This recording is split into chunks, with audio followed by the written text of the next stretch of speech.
Hey, how's it going, everybody? I'm making this video because I've been getting a few people in my comments who recently purchased iPhones and they're complaining because it doesn't do the things that their old Android phones did. I totally understand that. Now, if you are in your return window, you need to be very, very conscious about what your iPhone does. You need to try your best to utilize everything, and you need to find the ways to utilize it. And one of the first things I'm going to tell you all to do is find apps, get your core apps that you're going to use inside of your iPhone, right? For me, these are my core apps right here, and I literally live inside these apps. My calendar app, it's essential. Notes, I actually pay bills from inside my notes, and I can also pay bills from inside reminders. I have links, I have everything connected inside of there. My Files app is crazy important. So what I'm telling you all to do, find the reasons that you need to use an iPhone. Now, I'm not trying to say to justify it. If it's something you don't like, and say after 12 days of owning the iPhone, you're like, you know what, this isn't for me, I recommend you send it back if it's going to be, that much of a killer on you. Because look, I'm in a situation where I can use different Android phones. I have a Pixel 9. I'm in a situation where I can use different phones. So if there is something I want to get out of another phone, I'll do it. And that's another thing I'll recommend to you too as well.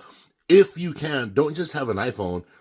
Try to have a cheap Android on the side. That way, whenever you need to get your Android fix or there's something on the Android phone that you absolutely need to do, you can go over there and do that.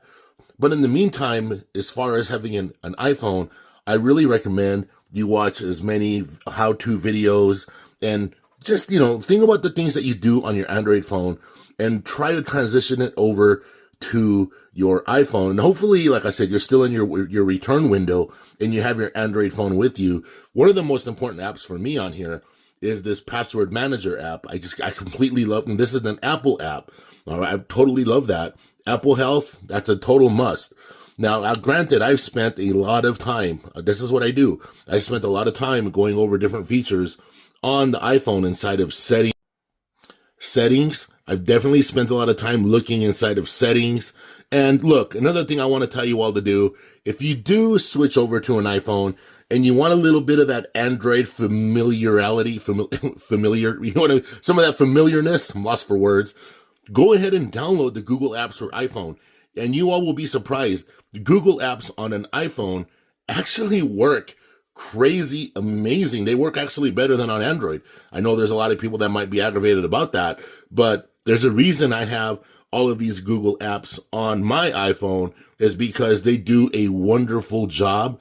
And this word gets thrown around a lot, but they are optimized for iOS, and they're very optimized. They do a terrific job, all right?